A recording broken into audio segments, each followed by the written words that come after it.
bound recover. And Danny, I just want to note that Magnus changed his shirt. I'm not sure if that was a superstitious thing or he just felt a little sweaty, but either way, he has changed his attire.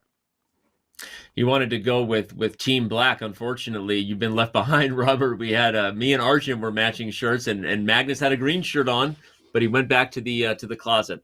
So, all right, I think the biggest point of all was that Arjun proved he can stay with Magnus in the time scrambles, right? Because that was one of those back and forth affairs. If you missed it, Arjun was I don't want to say dominant, but he was in control of that game. He lost control. It went wild, and it could have been anyone's day, and ultimately Arjun took it. I think that's a really good sign for him for the rest of the match today.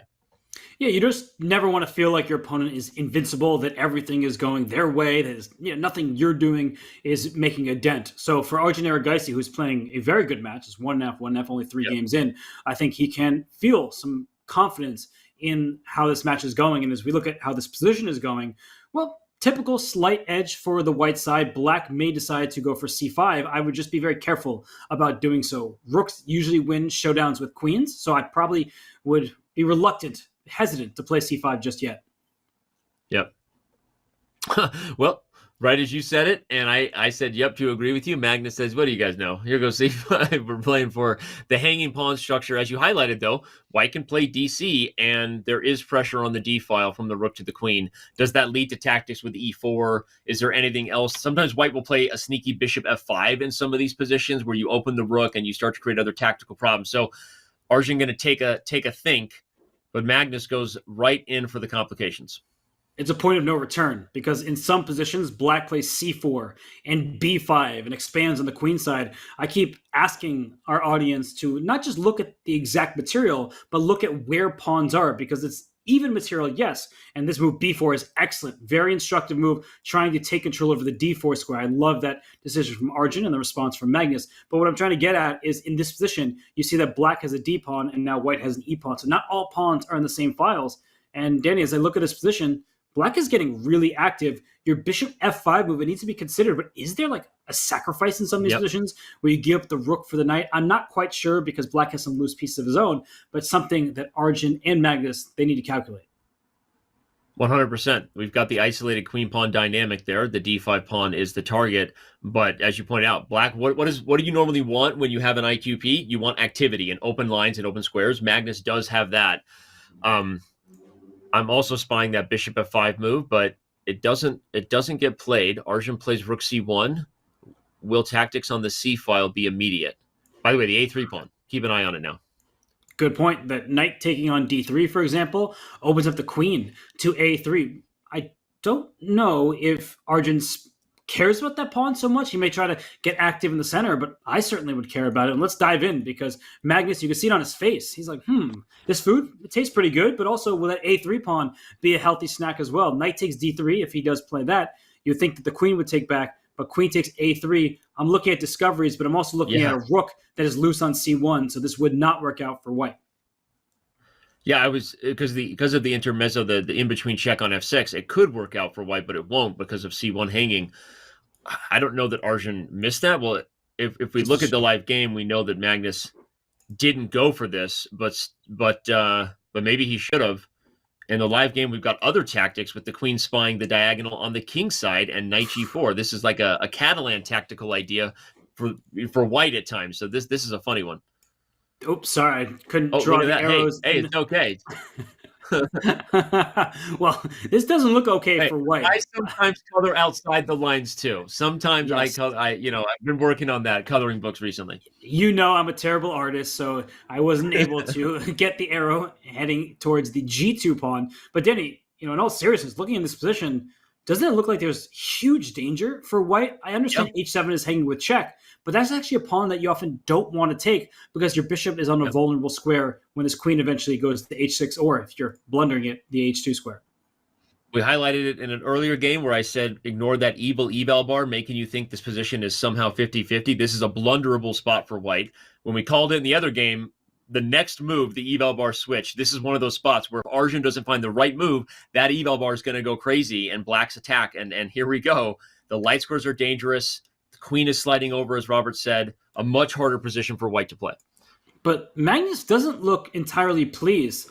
I couldn't imagine having a better bishop in a game. I'm putting it in yellow as a sign of caution that this bishop is on a very open diagonal towards the white king. And queen h6 just threatens a checkmating attack. And h4 I understand is a possibility. And white is in the danger zone, but perhaps it's not the worst thing. And I actually love what Magnus just did, by the way. I was not even looking in that direction. He decides to steal this a3 pawn, Danny, something we talked about before, and he keeps all of the big pluses in the position.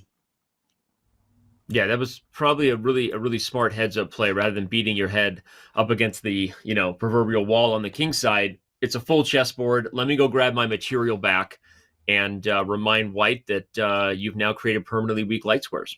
We'll go to work later. I would point to my wrist, but I'm not wearing a watch. What I am telling you is to look at the time. Arjun Erigaisi, he is down well over a minute, nearing a minute and a half on the clock against Magnus. The black king is way safer. This bishop on b7 is probably the best piece on the board. Maybe not the most valuable in terms of points, but if you look at how that's operating compared to one of these white knights, it's clearly this bishop that's strong. And don't be surprised if later there's some kind of sacrifice on d4 to get a pony into f3.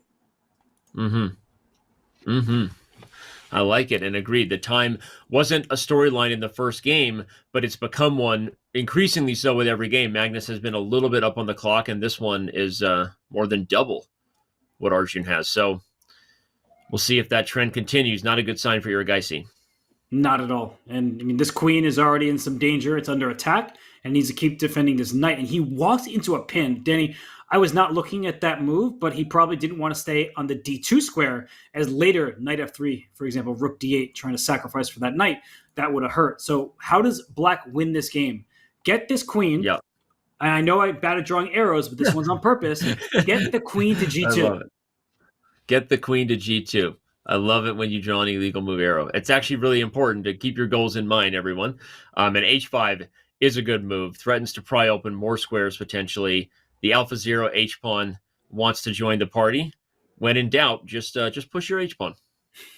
It does give the king some breathing room. There will be no back rank checkmates unless the queen is able to stay covering the h7 square, which is incredibly unlikely. So luft for the king in attacking piece. And if king f1 is the response, Danny, this is not a position Arjun Erigaisi is having fun in.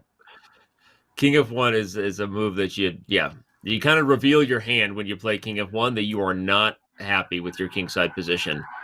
And you just revealed that there's something going on outside your window there, or I don't know what it is, but hope everyone's okay. It's call an ambulance, but not for me. And here, the a-pawn pushes to open up a new diagonal. And credit to Arjun, he's really fighting, and that's why he brought his king to f1. He wants to trade queens, and there's no knight f3 check in some of these positions. So his queen trade is on tap, but that's why the bishop slides away. The black queen can survive. It can run back, and the attack will just rage on. Yeah, unless there's some sort of concrete win of material by trading queens and playing a knight d3 move and the rook and knight, or I don't know. Other than a tactic there, I think black will. Okay, we're gonna say I did the lazy thing. Looking at the eval bar, I was thinking there's probably a tactic here, and Magnus goes for this. But what is it? Such a good question. a4 is tempting because this knight is pinned. That's one idea. But I would love to double my rooks. Is there anything stopping just the simple doubling of the rooks? That's the big question. a5 is hanging. I don't really care about that a5 pawn if I get both of my rooks in the game. So perhaps it is that simple sometimes. Chess is a game of just improving your pieces. So funny. A subtle rook c7 might just be lights out here. Again, as you pointed out, that a pawn is just not... It doesn't matter if black is winning the knight. That's the point. And, Magnus plays a different check, which also makes his knight on d3 loose. So interesting move. What's the follow-up? Is he going to repeat once and then bring that rook up to c7? Is this even a threat? That's a big question because bishop a6 would be the response. So you have to try to calculate, is there actually a threat if white had the turn? Yeah, it's funny. You almost could have played rook c7 there. Magnus repeated twice in the last game a couple of times and ultimately lost in a time scramble. If you missed it, that's how Arjun leveled the score. I don't think Magnus wants to draw here, though, either. He's going to play for the win, and he does find rook c7. Yes, I'm going to give that move an exclamation point, and not just because I suggested it, but it's because he didn't repeat the third time to make a draw. He is giving up the a5 pawn for more important pieces, and that's the problem. Look at this. White is just barely holding on. Jenny, all those pieces are tied together in awkward ways. just stuck. It's funny. I still don't see the knockout. Magnus's job to find it, right? We get to commentate. He's got to do the work there. But the rook moves. If you take the knight on e2, the knight takes. Okay, so you're just going to go for 2 pieces from enough. You do have a passed a pawn as well. The only way this would be okay for white, and even then probably not, is if you could get this a5 pawn. But it doesn't look like that's happening. And even still, the white king would be in some danger. So bishop c4, that looks like a very good way to protect your f7 pawn. Also, if the rook moves, you can get a check in. Danny, this is just all Magnus at this stage. Yeah. Should be a straightforward game from here, other than a blunder. The 2 pieces are already better than the rook. Note the pawn can't be taken, I think, because bishop b3. Okay, well, yes, we're seeing it on the board. Oh, he misses the check at the end, and Arjun doesn't resign, but goes down a piece at the end of that massive combo. If I'm Arjun and I'm looking at the overall match clock, it's very early to think this way, but I would assume that the longest time controls should favor Magnus as the strongest player in chess history, highest rated player ever. So there could be an argument just playing these positions out. And I also want to say that he is a knight for a pawn. If you can protect your weak point, f2, this game could continue for quite a while. It's actually not that easy to win in some end games with this balance. I love your point about the meta match strategy here. Remember, it is a marathon, not a sprint in the SCC. And you have to be thinking about every time control where you have your biggest advantages, your